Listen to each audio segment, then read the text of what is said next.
Uh, Hello, guys and girls. This is Anton Relict again here on the stream, and we have a surprise guest with us. This is our great friend of our nation, our friend from Poland, Rafał Archie. Archie, please tell a few words about yourself.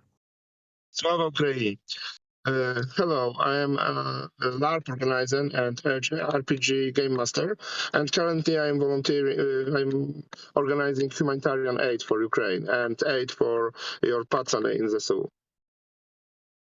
Yes, we are thankful to Archie. We talked with him like a few months ago, and all this time he is always on the road. He is bringing powerful cargo to our cities, to our front lines, and we are thankful to him. Can you tell a little bit about your organization?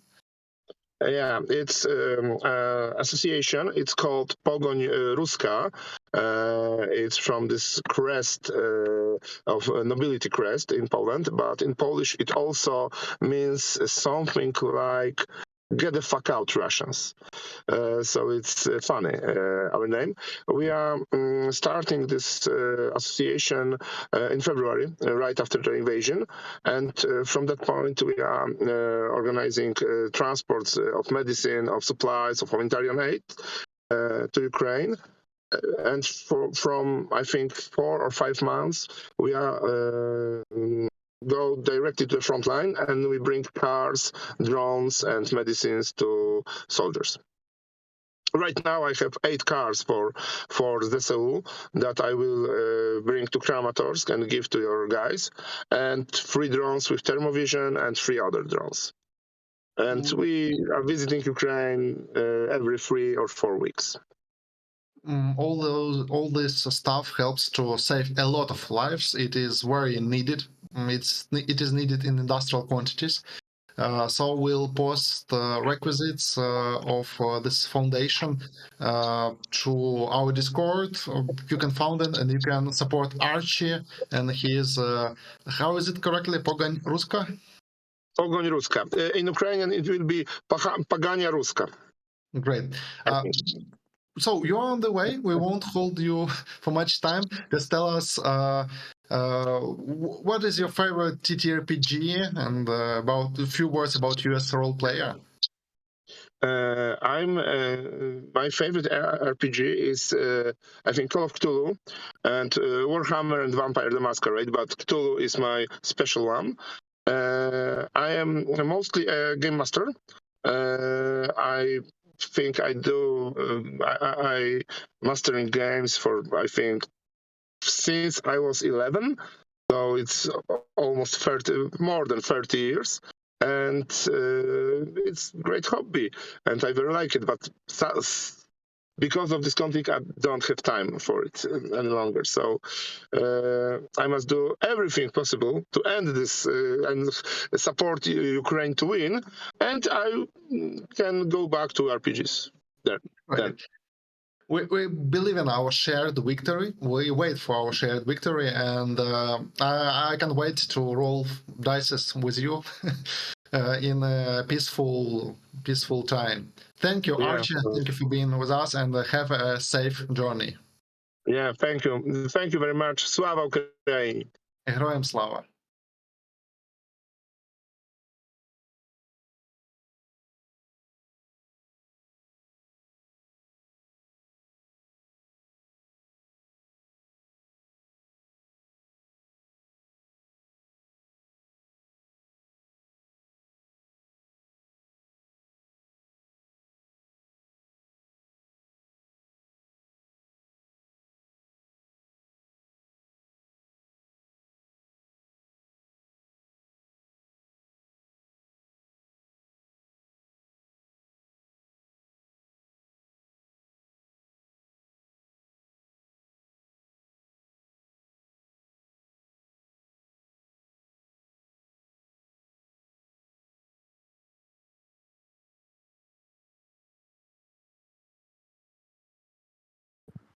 And hello again. This is again Anton Relict. And with me, our great friend of our nation and I can call him real combat hero. This is German Barinov, Foreign Legion fighter and TTRPG enjoyer. And he joined us just from his road trip. He will tell us more if he can. So, hello, German. It's nice to have you with us here on the stream. Thank you How for are you? having me, Anton. I'm doing better than ever, honestly. To be honest with you, I literally just came back from the frontline position. Literally jumped out of my car, went home, didn't even manage to take my vest off, and yeah, just came from there. Basically, all is well. Gonna tell you. Thank you. Thank you. I will tell a few words so that, guys, this is stream Roleplay Ukraine. We are fundraising for medical supplies. You can find the links in description. You can find them in chat. And please join our Discord, where you will find even more information, more online activities. All the civilized world is coming together to fight the evil we are facing, and so is TTRPG community. We are gathering together to fight the evil. So help us reach our second goal. Our first goal was $1,000 for tactical medical supplies, tourniquets, hemostatics. It's anti-bleeding clothing. But we can, if we get to 5K, we will save even more lives. And I think German will tell us about importance of medical supplies and about them. So, German, please tell a little bit about yourself. If the stuff you can tell, if we will touch something that you don't want to tell, just skip it. Okay. Copy that. First of all, I love the way you put it. The way you said that the whole civilized world has gathered and is protecting basically the civilized world against the pure evil that is coming from the current ongoing invasion. And yes, every dollar that organizations like this try to raise, every dollar may save a life in the end. Every tourniquet counts. Everything saves lives out here. Speaking about myself, I am currently working as a combat medic on the Ukrainian front lines, junior sergeant of the Ukrainian Foreign Legion Medical Service. Oh, here's the patch, by the way. Great. And yeah, been in this war for more than a year now, by the way. I joined in March 2022 and still with an ongoing fight. 4 concussions, 2 times got wounded, and still going. Nothing breaks the spirit. So you're an early bird to this unfortunate conflict. Where you came from? I came from a little country called Estonia. I'm initially a citizen of Estonia, born and raised there. I spent a lot of time living in the United States, different countries in Europe, Australia. Before war, for the past 2 years, I lived in Australia, and when the full-scale invasion of Russian Federation started, I immediately flew to Ukraine after President Zelensky announced gathering up and establishment the foreign troops. Never been to Ukraine beforehand.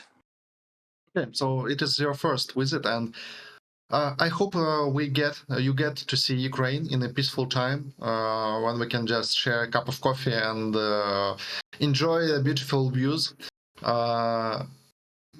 So you're already in Ukraine for about a year. You said that you joined the Foreign Legion.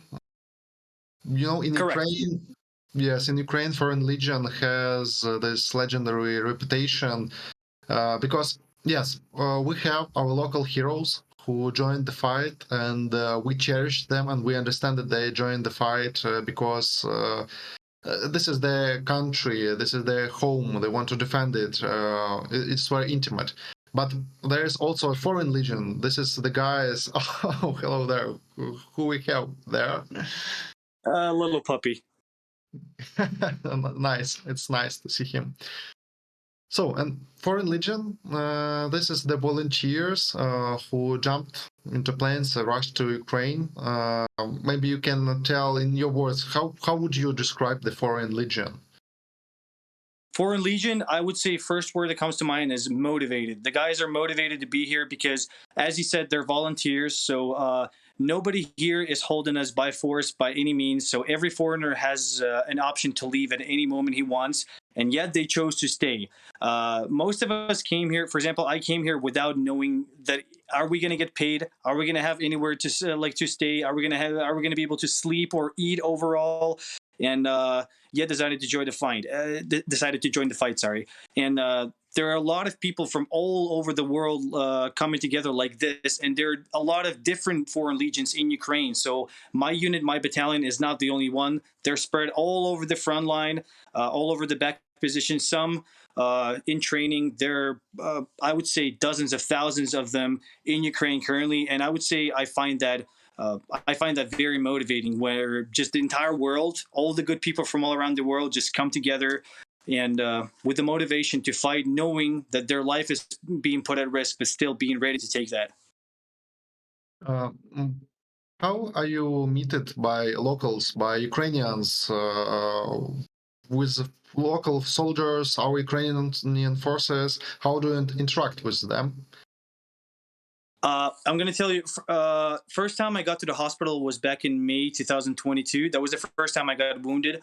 When I first got to the hospital, they immediately put me in the hospital room with Ukrainian troops that have been wounded, and we started talking a little bit. I speak Russian and Ukrainian currently, so by my accent, they weren't able to pick up that I'm a foreigner. But when I actually said that I am, and when I pointed out other foreigners that were there with me at the hospital who didn't speak the language, the Ukrainian soldiers were amazed because they told me that they literally thought that Foreign Legion is a myth and is some sort of a propaganda. They didn't think that they're actual foreign citizens fighting here.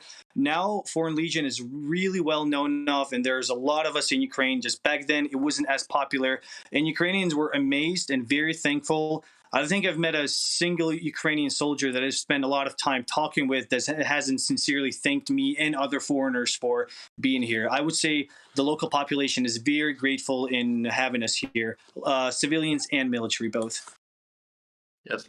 So in internet, in YouTube, you can find a lot of materials from Foreign Legion fighters, their interviews.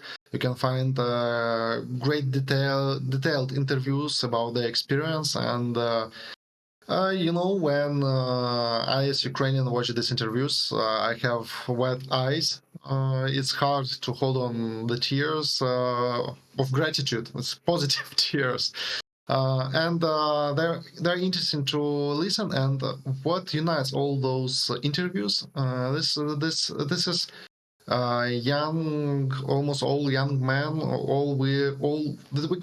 We can call all them the same, like geekos. They're modern men who just feel the evil that came to Ukraine, and they want to help Ukraine fight this evil. And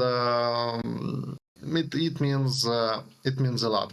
And so, German, you're also a role player. Can you call yourself a geek? 100%, yeah. Oh, can I just add to something you said before? Basically, with the foreigners, they come here not just to help Ukraine and help the Ukrainian people, but all of them realize that this threat that's going on right now is a real threat to the whole world, if not stopped here. So initially, all of us are here fighting for our own homelands, just kind of preventing it. Yes. No. And I know Estonia is close to Russia, and there can be a real danger if something bad goes on here in Ukraine. Yes. So, but going back to your question about roleplay games, yes, I can 100% call myself a geek. Have other references too. So, yes. Oh, can you tell us more about your favorite time spending in a peaceful time? In a peaceful time, exactly. It's been almost a year. Like, can barely recall that. But I would love playing video games, joining LARPs, playing Dungeons and Dragons in my friends' basements. Like, honestly, being in this geeky community, going out to the fantasy world was definitely something I would be into. But I would say video games is the easiest and probably like my biggest passion, which I'd spend a lot of free time on. Great. Um, could you tell us more about maybe your D&D sessions? What were your favorite characters? What alignment they had? Right, right. Favorite characters. With the D&D, I would usually like to stand out somehow, like create my own character, high elf, and definitely kill all my points and the way I play into charisma and agility. That's fine. That's great. You said that you're also a medical officer. How is that? How does it name? What is the correct name for that? Currently, I'm a head sergeant of the medical platoon of the Legion. Beforehand, I was a combat medic. Before that, I was just in the infantry. To be honest with you, I came to war with almost zero medical experience. Like, only knew how to apply the tourniquet, and that's about it. And I just linked up with the medical unit because I knew the commander really well. We became friends. I joined in with his unit and started studying medicine here. And right now, I'd say I'm pretty highly qualified because even during wartime, Ukraine and the command invests a lot of time and money into training its soldiers properly, training the trainers, and training the medics. Currently, I deal with medical evacuation from the battlefields, sometimes medical assistance in combat missions, and training soldiers in medicine to actively near the battlefield. That's great. But about this training, we can tell that it took some time to build that system of training. But this is really the case right now, and I can tell you about tactical medicine from my own experience that nearly nobody knew about tactical medicine in early years of the war started in 2014, and it was not widely spread knowledge right then. But because of volunteers, because of medics who worked hard to spread this idea that every life must be saved. So what is the idea of, can you tell me what is the difference between tactical medicine and just usual medicine? Yes, main difference between tactical and usual medicine is mechanism of the trauma. So in civilian medicine, I used to work as a lifeguard in a pool, and that's pretty much like a lot of what you get on a street in civilian medicine is just an old guy falling over or something or somebody tripping.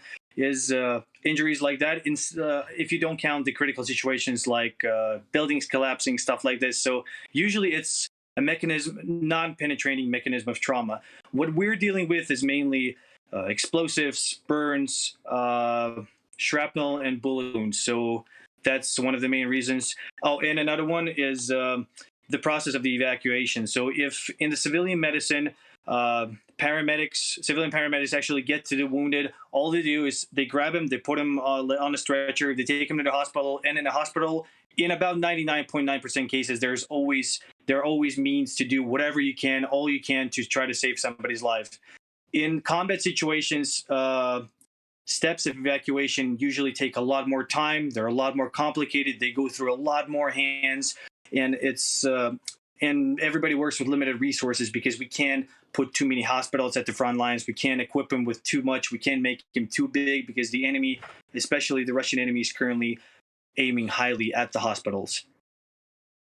Yes, unfortunately. And this is the topic we pursue through all our stream. This is the need of tactical medical supplies. So can you tell that they are used, they are in need, there's need for them, or you have plenty? Oh, 100%. Yes, 100%. Our unit, I'm going to tell you honestly, our unit is actually pretty well medically supplied if you don't count the vehicles. When I face other units, other Ukrainian units, sometimes they even lack enough tourniquets to give to every soldier. And I'm going to tell you, each soldier should ideally have at least 3 or 4 tourniquets on him, as many limbs as he has. And sometimes I meet units where there are like 2 or 3 tourniquets per unit of about 12 people. That's way not enough. I would not feel comfortable and safe going out to the battlefield like this. And it sucks a lot, but also the supply of that is slowly growing. The volunteers and the volunteer organizations are working in providing that, and I'm incredibly thankful for that. But there is a lot of work to be done, a lot of work. But improvement is definitely visual, and it's definitely there. So I can definitely tell you that all the effort, money, and time that's been invested in getting those supplies is definitely visual. Yes, we had the opening of our stream. We had our volunteers who their main focus was medical supplies, tourniquets, and they didn't want to be volunteers. They just had friends who went to the front line, and those friends called them, texted them, and said, "Please get us some tourniquets, get us some medical supplies." And so they started researching. They started finding this stuff and sending it to the front line, and it became a never-ending cycle. But we we believe it will end in our victory. You mentioned vehicles. Can you tell what does the vehicles have to do with medicine? Yes, absolutely. Well, one of them is first of all, like I'm going to tell you how we're working in my unit. From the Ukrainian government, they're doing their best, God bless them. But we only got one vehicle to evacuate wounded from the battlefield to the hospital to save their lives. Currently, we have three operational one, all armored. We bought them, we armored them ourselves. Sometimes we have to fix them with our own money, which is okay. The way vehicles are used like this in medicine is we use them for literally evacuation from the battlefield. So we arrive somewhere where it's more or less safe, where Russians can directly shoot at us, and they shoot at ambulance vehicles all the time. If you have a huge red cross on your car, we take that thing off because Russians aim for that specifically, even if they know it's a medical vehicle. And yes, and then so the wounded is being placed on the vehicle, directly on the medical evacuation vehicle in my unit, and it's our job to stay there, keep him alive, try to give him as much assistance with our limited resource that we have, and just get him to the field hospital straight away. And from there, they start working on actually saving his life and prolonging it. Yeah, and what is the average way from the front line to the hospital? Depends on the front line. I'm going to tell you, for us, from the moment the person gets wounded till the moment they actually reach some form of a medical establishment of a hospital, usually takes 3 to 4 hours. Oh, and the medical supply which you have on this vehicle is very important to save the person, because for 3 to 4 hours it's a long time for injuries. 100%, yes.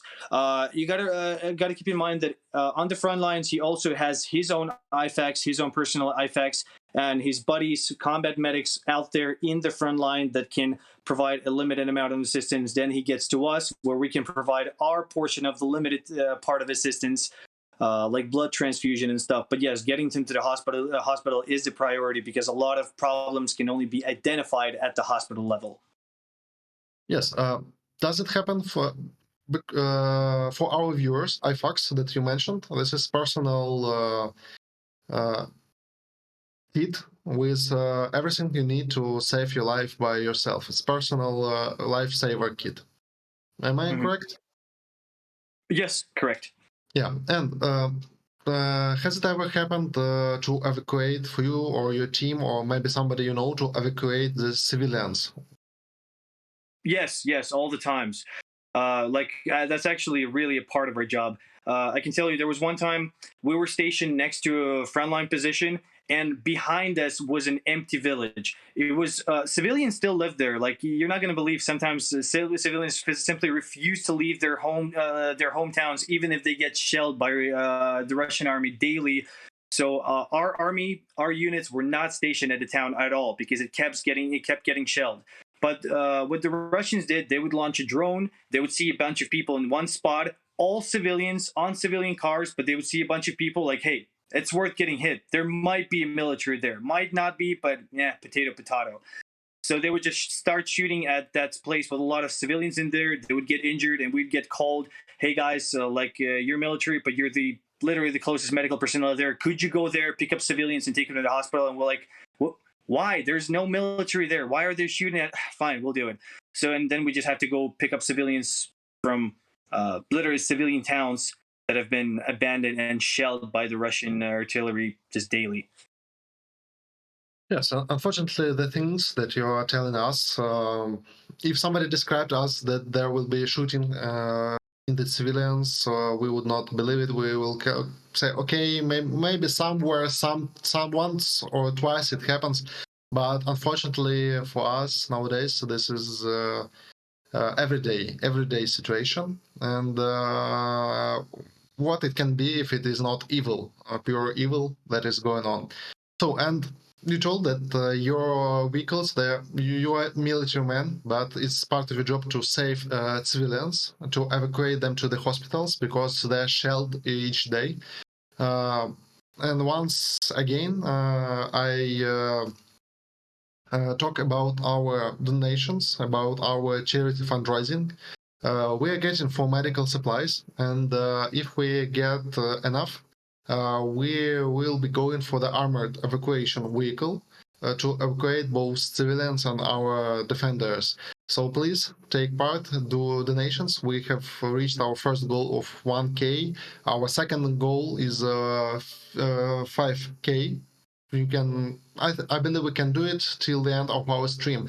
And German, have you any ideas how much could cost the such armored evacuation vehicle? Or what are the characteristics of it? What are the requirements? I can definitely tell you right now, what we take, it's way cheaper to just get a normal civilian but sustainable car and just put armor all around it, as long as it's qualified and as long as it's high quality. We got some Toyota Cruisers lately, thanks to our volunteers that also helped us to raise money for it. What we did, we just gave them to specific people in Kiev that deal with the armoring vehicles, and for us to armor each vehicle so it can sustain enough damage and take shrapnel, cost us around, help me out here, about 300,000 hryvnias. That's how much would that be in dollars?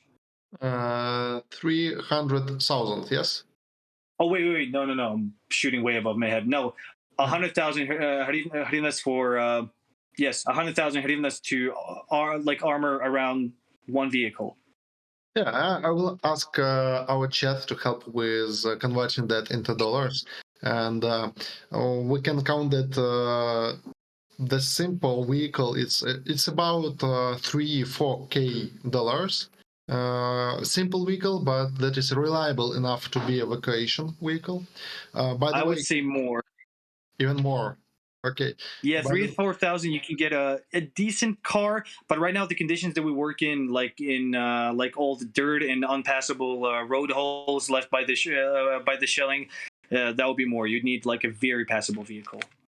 Yes, and by the way, the Archie, our volunteer from Poland that we spoke to before, he was driving towards Kramatorsk with about 7 vehicles. So we could consult with him about good spot and how to get best vehicles for your needs. So I will jump into questions. I have answer from the chat that it is $2,500 to do the armoring of the vehicle.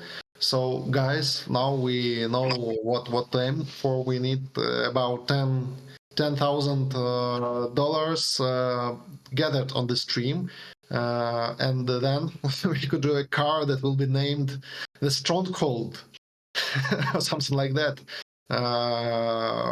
as a token of gratitude from role-playing community to our defenders.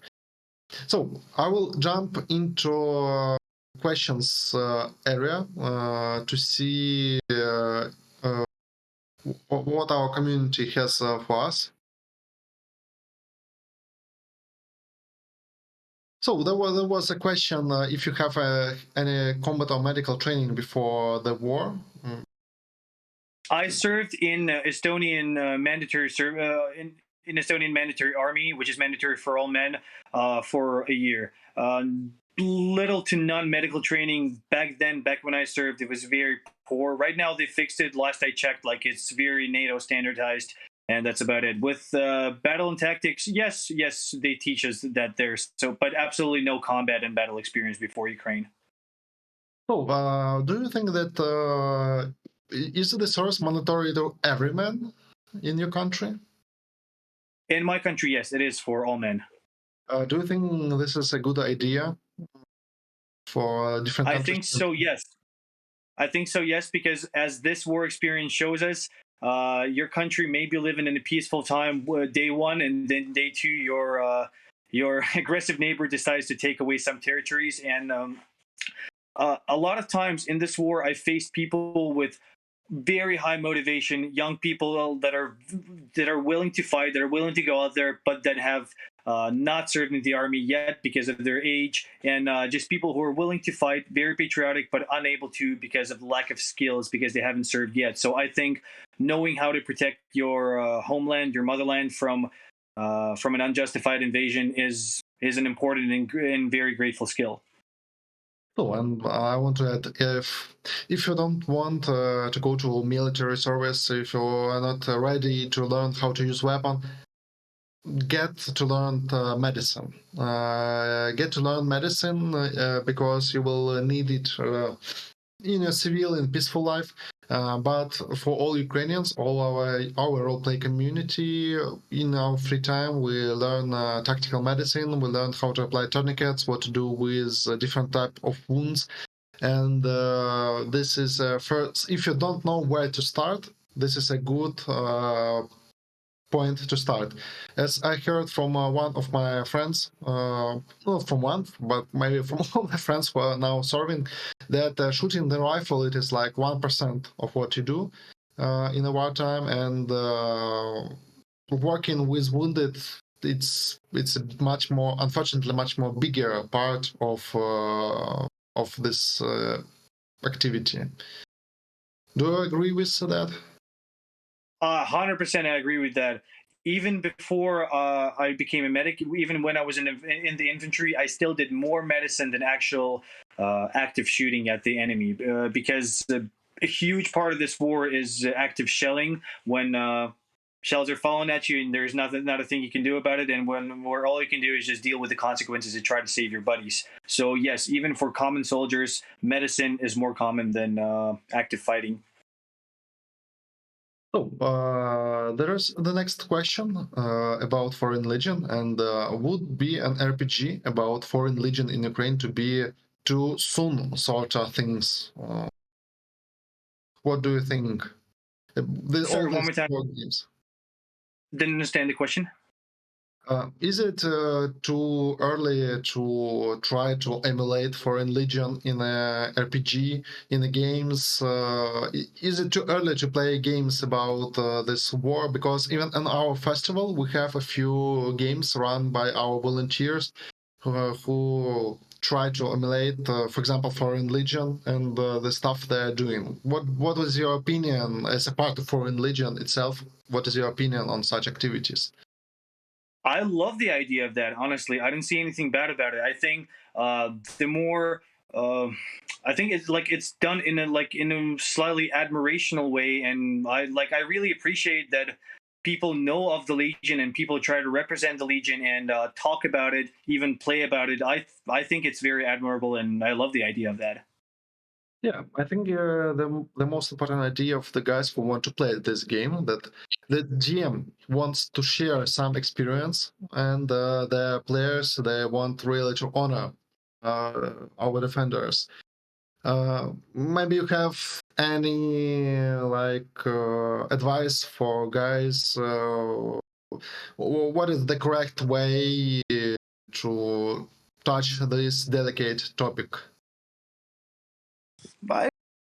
That's a good question. I don't think there's really a specific way, as long as it's done honestly and with good name. Because honestly, I've lost about way too many friends out here, even foreigners, and some of them are literally some of the most admirable people I've met in my whole life, regarding of their past. Some of them would share their past, and there would either be a gray mouse in the flock, nothing too specific, or some of them would even come from a bad background. But out here, I'm going to tell you, they're true heroes, and they're very lovely people and very caring. The war really releases your true self, and honestly, some of the worst people become the best people at war. It works both ways, but here in the Legion, it's a lot of them come from no background, and here they find their family, and here they do an honorable work. Some of them don't even speak any sort of common language. We've literally had a few people who only speak Korean, for example, and they still manage to put in their effort. They still manage to communicate with others, to learn and to adapt. And honestly, the adaptivity and the honor of the Foreign Legion is something out of this world, something celestial, I would say. Yes, I can relate to that. So we have a comment that German is a real-life lawful good paladin, oath of devotion. Can you agree with that? One more time. That comment that you are a real-life lawful good paladin, oath of devotion. I would. I've had something similar referred to me before. Putting humility aside, I'm going to agree. Thank you. Great. You think you are more paladin or more cleric class as a healer? I would say, I'd go paladin, definitely. Great. We need more paladins in this time. So there is one more wide question: Is it appropriate to play games as such in such times? For example, for us Ukrainians, we have Ukrainian community, and while they're our friends, while there is you on the front line, we spend our free time playing games, computer games, tabletop role-playing games. And we even had this wave inside Ukraine, when wave of hate against those who listen music too loudly, those who go to nightclubs. And if you can believe it, here in Kiev we have working nightclubs and we have young people there. What do you think about it, German? Well, first of all, about playing war games, I'm going to be honest with you. I play Counter-Strike in my free time. I play Call of Duty in my free time whenever I'm at home. I don't think it's bad at all. Currently, I'm in Kharkiv. My current home, I would say, is located in Kharkiv. I love this town, and there are open nightclubs, open bars. Oh, did it get cut off? No. Oh, there we are. Back online, right? Everything is okay right now. Yes. Copy that. Yes. So there are open bars, cinemas, nightclubs over here, and I love that. The reason that we're out there fighting is that the people behind our backs feel safe and feel like they can rely on us. I would say I have very close friends in Kharkiv. I have a girlfriend in Kharkiv. Something I definitely want to think about while I'm out there in the front lines is that she's feeling safe, that she's okay being out here. I don't think that it's right to desire that the civilians would always fear, have this fear, because the war's been going on for more than a year now. People do need to vent. People do need to take rest from it. So I'm all for resting in the way people want, even if it's night clubbing and stuff. Playing video games, both hands on deck. Guilty in it myself. So yes, I'm all for it. Yeah, and I would add to that Our Ukrainian TTRPG community, we were shocked. We were silent for like about 4-6 months after the invasion. Our chat, we had a lot of chats in Telegram that went silent. But step by step, we snapped out of it. We gathered together, and it gave us the strength, the force to continue. And we played first games. I remember end of the summer when we started playing first games. At first it was, oh, it's wartime. What we are doing? We're playing games. It's silly. But then we really felt that we needed it, and it helped us to build new communities, to get together our resources to do volunteering, to help our defenders. So it really gives us force. And about those guys who dance in the nightclubs, maybe some percent of them it's just escapists, but the biggest amount of them, this is the guys who are working toward the victory, and they just went in themselves. And by the way, you mentioned that you play Call of Duty. Sorry for such silly question, but what is your perception of Call of Duty after the events you witnessed yourself? Is it believable game? No, not at all. Unrealistic. Honestly, honestly, when I was coming to this war, I was thinking of something similar to Call of Duty. Not at all. The stuff you do in Call of Duty is 0.01% you'd probably see in like in a real war situation. It's mainly sitting, hiding from shelling, and even if it is battle, you just find a nice place where you can't be shot at, hide in there, and try to shoot from there. There's no running around killing 20 20 enemies, then teabagging them and next mission. Yes, absolutely not. But they're fun, honestly. Like they're fun, and the fact that they are unrealistic is even good. Like we need to vent from that. Great. Do you try to play something more realistic to train yourself to experiment with tactics? Honestly, yes. There are some games that focus more on tactic, like Arma, like a game that is still in beta testing called Enlisted, where you play in World War II. Honestly, yes. Like some of the new tactics I've learned in this war, I try to apply them in games, and honestly, they work. They get you a lot less kills, but you die a lot less too. Yeah, and I think this thing that you learn that is the most important from cooperative games. It is communication in team.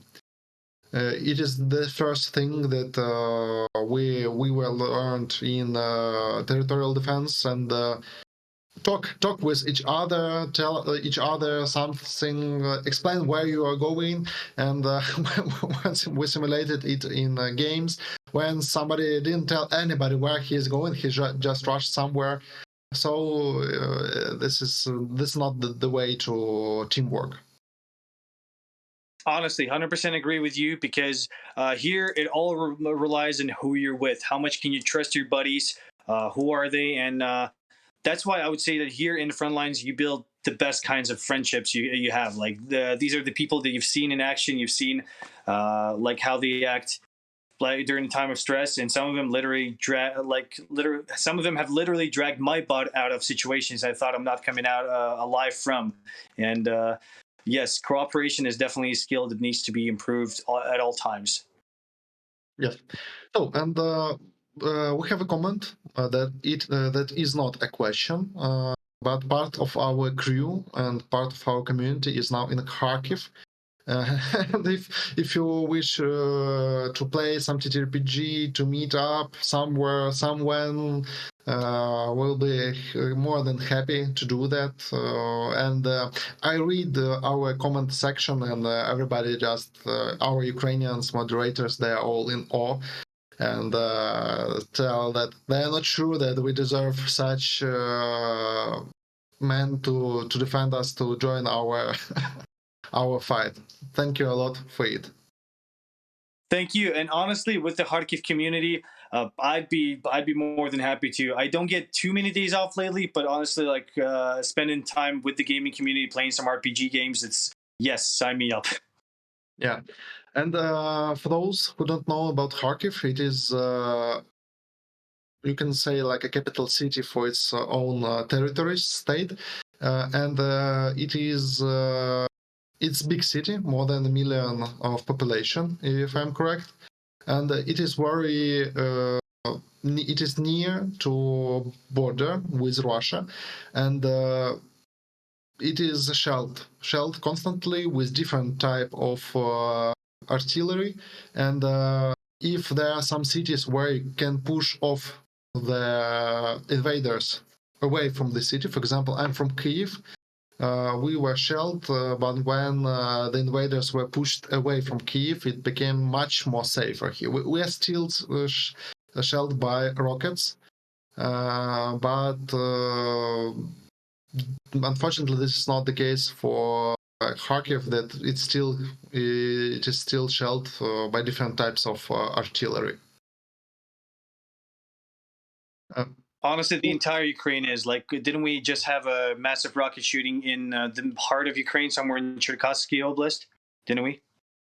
Yes. Unfortunately, we had casualties. We had rocket coming to our cities just last night, and there were casualties in like children, civilians, women, and unfortunately, this is our everyday life. We wake up, look on the phone, we read through the news, and see horrible things that happened while we were sleeping. And we know that our relatives or our friends, they are not sleeping, they are hiding in the shelters, and we know that especially when the shelling was every night, and you can hear the guns working out, the anti-air defense working somewhere near you. It's the life of Ukraine now, and it is all for us that such heroes as you, they choose to join us and help us in this fight. So thank you. I can. Thank you. I can add to that one more thing. The Russian Federation right now, whenever they whenever they do this kind of a massive rocket shooting, they try to make an excuse that it's tactically good for them. But I don't understand, like literally missiling the crap out of cities in the heart of Ukraine, as far away from the front lines as possible, where there is no military, is literal terrorism. So that's what they're doing by shelling our cities, our civilian cities. They're literally just terrorizing the population. It's not working, but it is taking lives away, and it's horrible. Yes. Unfortunately. Guys, if you have more questions for our hero, German, please post them in the comments. We will translate them. There is a question, have you talked with your comrades about TTRPG? And if yes, what was their reaction? I definitely did. It's one of my hobbies from civilian life. It's something I talk about. Guys here come from a lot of different backgrounds and a lot of different activities, I would say. I haven't met too many people that share my interests, but there are definitely some gamers, some geeks out here. It's mainly the Ukrainians, though. Foreigners that come here are usually, for some reason, not that hardcore of geeks. Mm-hmm. So, by the way, our next guest will be Mark Ryan Hagen. German, have you ever played World of Darkness, like World Vampires the Masquerade, or Werewolves, or anything like that? Vampires Masquerade, yes. Yeah. So we are having the creator of this game, the author of it itself. He's He's legendary designer. He is also an international diplomat. He is now in Georgia, and he prognosed that we will have Russian invasion to Ukraine in early, like in 2008. So it's like about 15 years ago he foreseen this invasion, and he's also a supporter of Ukraine. And we'll have him as our next guest on our stream. That's awesome, and definitely tell him. I haven't heard of him, so I can't say I'm a fan. But Vampire Masquerade is literally one of my favorite games still. So you can pass on my words if you can. Okay. So German, thank you a lot. If you want to tell something to our audience, our Ukrainian audience, our foreign audience, you can pass the message. Absolutely. I would like to say that this war is going to be won. We're going to win. Ukraine is going to be victorious in the end, one way or another. But with help of the international community, with help of everybody from a civilian to a military, we'll do it faster. But the victory will be ours. And Slava Ukraini. Героям слава! Thank you.